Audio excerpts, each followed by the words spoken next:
예, 시청자 여러분, 다시 한번 말씀드립니다. 지금 대한민국의 비상계엄이 선포됐고, 조금 전 보신 것처럼 용산 대통령실에서 조금 전 윤석열 대통령이 대한민국의 비상계엄을 선포했습니다.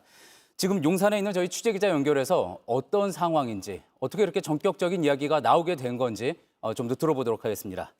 자, 강희영 기자, 분명히 예정이 없던 일정이었던 것 같습니다. 지금 그곳 용산 상황 어떻습니까? 네, 말 그대로 초유의 상황입니다. 조금 전 저희도 이제 출입 기자들도 윤석열 대통령이 긴급 담화 소식을 조금 전 들었습니다. 윤석열 대통령은 조금 전 밤 10시 15분쯤 이 긴급 담화를 발표했는데요. 용산 대통령실 브리핑 룸으로 직접 내려와서 발표를 했습니다.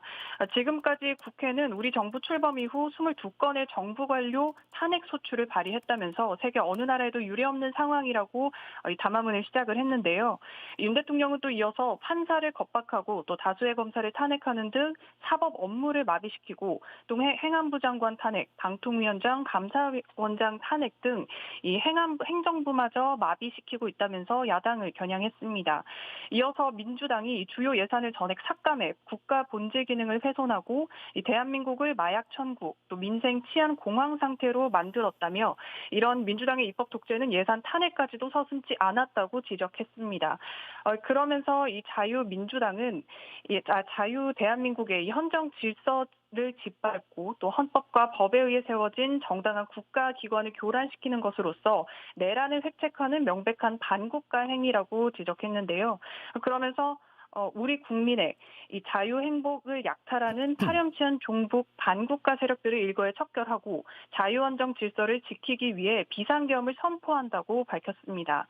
윤 대통령은 최대 전복을 노리는 이 반국가 세력의 준동으로부터 국민의 자유와 안전 그리고 국가 지속 가능성을 보장하며 미래 세대에게 제대로 된 나라를 물려주기 위한 불가피한 조치라고 이 비상계엄 선포 배경을 설명했습니다. 예, 강희영 기자. 이 대통령의 긴급 담화가 있을 것이라는 이야기가 오후 9시 한 30분쯤 전해졌고요.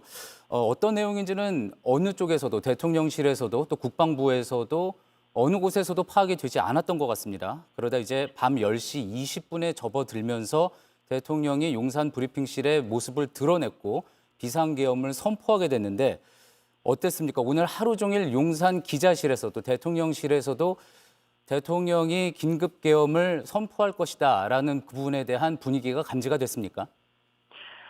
사실 9시 반을 넘어서 그런 소식이 전해진 직후에 기자들도 알게 되었고 또 일부 저희가 그 이전에는 전혀 그런 분위기가 감지되진 않았었습니다. 사실상 전격 이 담화 발표라고 볼 수가 있는데요. 저희도 이 복수의 참모들에게 취재를 해봤지만 이런 긴급 담화를 발표한다는 이 정확한 상황을 파악하고 있는 이 참모들은 거의 없었습니다. 일부 수석에게도 제가 통화를 해봤지만 이런 상황을 알고 있지 않는다라는 답변을 들을 수 있었고요.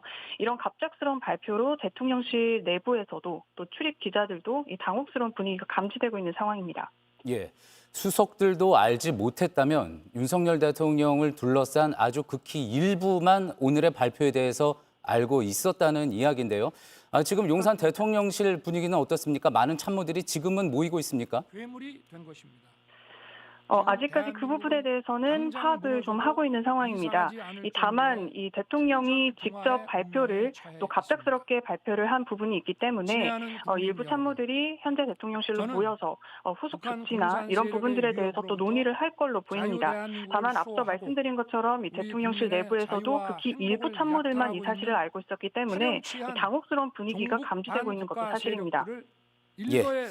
지금 다른 부처의 분위기도 중요할 것 같습니다. 국방부를 포함해서 다른 부처들의 상황은 어떤지 또 군의 상황은 어떤지 저희가 파악이 되는 대로 또 현장을 연결해서 이야기를 들어보도록 하겠습니다.